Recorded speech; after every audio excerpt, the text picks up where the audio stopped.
Let's unravel the twists and turns of this real-life football thriller, where the stakes are measured in millions and legacies hang in the balance. For most of its history, European football operated by a straightforward credo. Success was earned on the pitch. Teams rose and fell by their performances, by their tactical ingenuity, and by their connection to local communities. But the past 2 decades have transformed football into a global juggernaut, a multi-billion-pound industry attracting investment from every continent. Instead of being local institutions, clubs have evolved into luxury assets, magnets for international capital, and sometimes instruments for diplomatic influence. The old boundaries between fans, owners, and nations have blurred, replaced by a sprawling marketplace of ambition and opportunity. This new era gave rise to a phenomenon that would have seemed unimaginable in the 20th century: multi-club ownership. No longer content to own a single team, the world's wealthiest investors began building networks, assembling portfolios of clubs spread across different countries and leagues. Their motivations were varied. Some sought efficiency through shared scouting and analytics, others wanted to expand their brand presence worldwide, and some simply saw football as the ultimate business challenge. The benefits could be immense: shared resources, easier movement of players and staff, and the ability to leverage success in one market to boost another. But alongside these advantages came a host of difficult questions. What happens when 2 clubs with the same owner both qualify for the same European competition? How can fairness be guaranteed when financial power threatens to overshadow tradition and local loyalty? Whose interests take precedence, and what happens when the rules are pushed to their limits? Into this landscape stepped John Textor, a visionary American tech billionaire with a reputation for spotting digital opportunities before others even see them coming. Textor's journey into football was swift and audacious. Drawing on his background in virtual reality and entertainment, he saw football clubs not just as sports teams, but as global entertainment brands, ripe for reinvention. In just a few short years, Textor assembled a remarkable portfolio: a significant stake in Crystal Palace, a controlling interest in Lyon, one of France's most storied clubs, a majority position in Botafogo in Brazil, and ownership of RWD Molenbeek in Belgium. His holding company, Eagle Football Holdings, became a symbol of this new breed of ownership: ambitious, international, and unapologetically business-minded. At one point, Textor held a 43% share of Crystal Palace and simultaneously wielded majority control at Lyon, a club with a golden past and European pedigree. At first glance, this network seemed to offer nothing but upside. Crystal Palace could draw on Lyon's expertise in youth development and benefit from their sophisticated European scouting. Lyon, in return, could gain access to the lucrative English Premier League market that Palace inhabited. But European football's governing body, UEFA, the Union of European Football Associations, had long anticipated such scenarios. For decades, UEFA has enforced strict rules to protect the integrity of its competitions, aiming to eliminate conflicts of interest that could undermine sporting fairness. Their principle is simple: no single person or entity may have decisive influence over more than one club in the same European competition. The reason is clear: if an owner has a stake in 2 clubs playing each other, or even competing in the same tournament, there's a risk of unfair advantage, manipulation, or even the perception of compromised integrity. The sanctity of fair play must be preserved at all costs, and UEFA has shown it is willing to act decisively to uphold this standard. As Crystal Palace's magical FA Cup run gathered steam, the regulatory clock began ticking. UEFA's club financial control body, the CFCB, launched an exhaustive investigation, poring over every detail of Palace and Lyon's ownership arrangements. The rules set a clear deadline. By the first day of March, any overlapping ownership or influence had to be resolved, or the clubs in question risked disqualification from European competition. The Palace board, including co-owners Steve Parish, Josh Harris, and David Blitzer, argued that Textor's power was diluted by a unique voting structure. Board decisions required agreement among all 4 main shareholders, ensuring that no single person had unchecked authority. They emphasized that Palace and Lyon had no shared coaching staff, no joint players, and no day-to-day operational overlap. Yet UEFA's investigators were cautious. They cited the infamous example of Red Bull's dual ownership of RB Leipzig in Germany and RB Salzburg in Austria. A few years ago, both clubs came under similar scrutiny.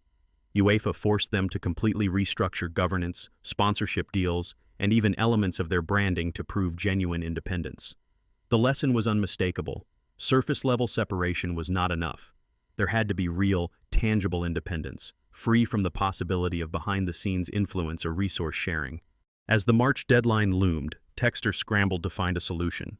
He agreed to sell his 43% stake in Crystal Palace to Woody Johnson, an American business magnate best known as the owner of the New York Jets NFL franchise. The deal, reportedly worth approximately £190 million, sent shockwaves through both football and business circles. But the process was anything but simple. Johnson's purchase required official ratification by the Premier League, approval from English and European authorities, and a mountain of legal paperwork. Delays mounted, regulatory reviews dragged on, and the clock continued to tick. While all this was unfolding in England, a new crisis erupted in France, one that would complicate the situation even further. Lyon, despite finishing in 6th place in Ligue 1 and earning a spot in European competition on sporting merit, was under the microscope of the DNCG, the French football financial watchdog. The DNCG had long warned that Lyon's finances were dangerously stretched, with debts reportedly soaring above £200 million. In response, Lyon's management sold several key players during the January transfer window, including the talented Ryan Cherki, who moved to Manchester City for a sum reported to be £34 million. The club's leadership insisted they were doing everything possible to comply with regulations and stabilize the club's finances. Despite these efforts, disaster struck in mid-June. The DNCG announced that Lyon would be relegated from Ligue 1 for failing to meet financial requirements, a stunning blow for a club with decades of top-flight history and a passionate fan base. Lyon's management denounced the move as incomprehensible, arguing that they had worked closely with regulators and made significant progress on debt restructuring. The fallout was immediate. John Textor resigned from his leadership roles at Lyon, signaling his deep frustration and dropping hints that he might soon look for new investment opportunities in English football. This move only heightened speculation, with some insiders suggesting that Sheffield Wednesday, a club with its own storied history, could be his next target, as former Palace owner Simon Jordan suggested. Now, two clubs separated by hundreds of miles and different football cultures found their futures inextricably linked. UEFA, caught between its own regulations and the evolving realities of global football investment, postponed its decision on whether Crystal Palace would be allowed to compete in the Europa League. The situation turned on a knife's edge. If Lyon's appeal against relegation succeeded and the club was reinstated in Ligue 1, both Lyon and Palace would be eligible for the Europa League. Under UEFA's multi-club ownership rules, this is an immediate red flag. In this scenario, UEFA would almost certainly have to exclude one club, likely Crystal Palace, due to the timing of Textor's stake sale and the lingering doubts over regulatory compliance. If, on the other hand, Lyon's relegation is upheld and they are barred from European competition, the path clears for Palace to join the Europa League group stage. The suspense is agonizing for everyone involved, players, coaches, fans, and club executives alike. The final deadline looms, the 4th of August, when UEFA will conduct the Europa League playoff draw. If Lyon's appeal remains unresolved by then, UEFA is expected to grant the group stage spot, at least provisionally, to Crystal Palace. The stakes for Palace are enormous.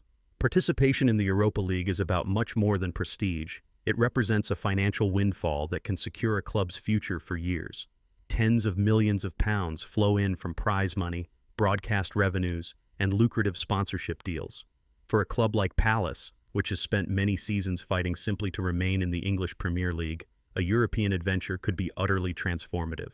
Their profile would rise on the international stage, making it easier to attract top players, secure better commercial contracts, and grow their global fan base. Football finance expert Kieran Maguire sums it up. Missing out on Europa League participation could mean losing out on tens of millions of pounds, not to mention the global exposure that comes with playing on Europe's Thursday nights. The impact goes beyond the balance sheet. A strong European run often leads to higher player valuations, increased merchandising sales, and the chance to reinvest in stadium upgrades and youth academies. For Palace, who have invested heavily in their local South London community and in nurturing young talent, the chance to shine on a continental stage is more than a payday. It is a moment of validation. But the alternative path is filled with uncertainty and disappointment. Should Lyon overturn their relegation and secure their place in European competition, Palace would be relegated to the newly created Conference League. While this tournament still offers the chance for continental competition and some financial rewards, it is widely considered a step down from the Europa League. The Conference League often features clubs from smaller football nations and lacks the glamour and profile of the more prestigious tournaments. For players, sponsors, and supporters, it is a lesser substitute, a consolation prize that cannot compare to the thrill of true European nights. BBC Sports' Sami Mokbel captured the mood. It would be a major sense of injustice if Palace were denied their rightful place. The emotional impact on supporters is hard to quantify. For many fans, European competition is the ultimate dream, a chance to travel to storied stadiums, to sing with fellow supporters on foreign soil, and to see their club compete against the best on the continent. Having that dream snatched away by regulatory wrangling and boardroom intrigue would be a bitter blow, especially after the jubilation of winning the FA Cup. Looking beyond the immediate drama, the Palace-Lyon saga shines a spotlight on some of the most profound questions facing European football today. Multi-club ownership is not going away. In fact, it is expanding rapidly. In the past decade, we have seen similar controversies involving the City Football Group, which owns Manchester City and a constellation of clubs worldwide, Red Bull's dual investments in Germany and Austria, and the Pozzo family's network connecting Watford, Udinese, and Granada.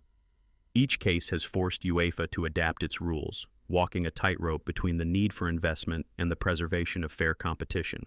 Some industry insiders believe UEFA will seize on the Palace-Lyon situation as a catalyst for even stricter regulations.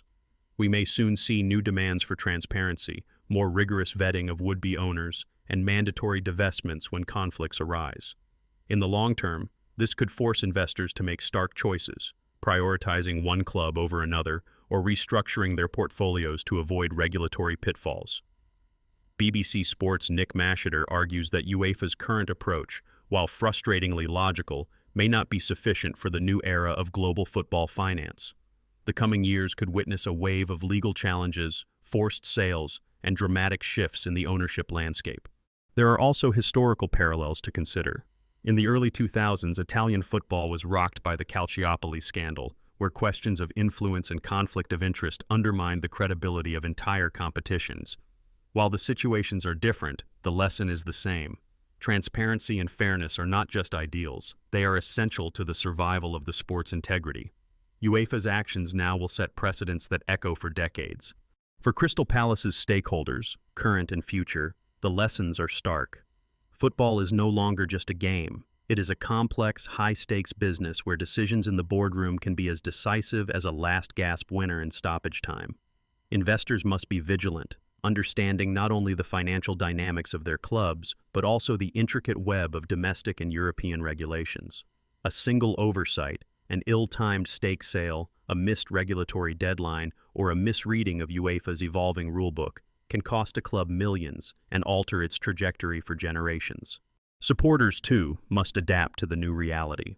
The days when club loyalty was simply a matter of local pride are fading. Today, a fan in Croydon may find their club's fate decided in a Parisian courtroom or a Swiss conference room. Understanding the financial and regulatory landscape is now just as important for fans as knowing the club's starting 11. So what practical advice emerges from this saga? First, stay informed about your club's ownership structure. Transparency is not just a buzzword, it is a necessity. Ask questions about who holds true power, how decisions are made, and whether your club is compliant with both domestic and European rules. Second, recognize that change can be rapid and unpredictable. A club can go from local hero to international exile, or vice versa, in the space of a single transfer window or legal decision. Third, follow the business stories behind the headlines, boardroom moves, regulatory shifts, and the ever-changing currents of global investment can have just as much impact as what happens on the pitch. For the football world at large, the Palace-Lyon affair is a wake-up call. The intersection of money, influence, and sporting integrity has never been more volatile. As more clubs fall under the control of powerful multinational owners, the old certainties are disappearing. Will the next decade bring increased competition and excitement, or will it entrench a new era of superclub dominance and regulatory paralysis? The answer remains to be seen. Returning to the present, Crystal Palace stands at a crossroads. The Europa League, once a distant dream, is within touching distance. The club's fate rests on the outcome of Lions' appeal and UEFA's readiness to enforce, or perhaps reinterpret, its own evolving rules. Should Lions' relegation be confirmed, Palace will embark on their greatest European adventure in generations. If not, they will have to settle for the Conference League, with all the financial and emotional consequences that entails. The final decision, expected before the Europa League draw in early August, will not only shape the destinies of both clubs, but will send ripples throughout the entire footballing ecosystem. And for those who crave a dramatic twist, consider this. John Textor, the enigmatic billionaire at the heart of this story, is already rumored to be eyeing a new project in English football. If he turns his attention to a club like Sheffield Wednesday, as suggested by Simon Jordan, the entire cycle could begin anew, rekindling debates about ambition, the ethics of ownership, and the essence of competition in the 21st century. So buckle up.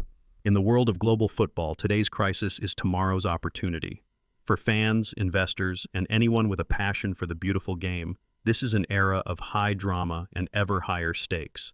If you want to keep pace with the economic forces and power struggles shaping the future of football, be sure to subscribe and hit the notification bell.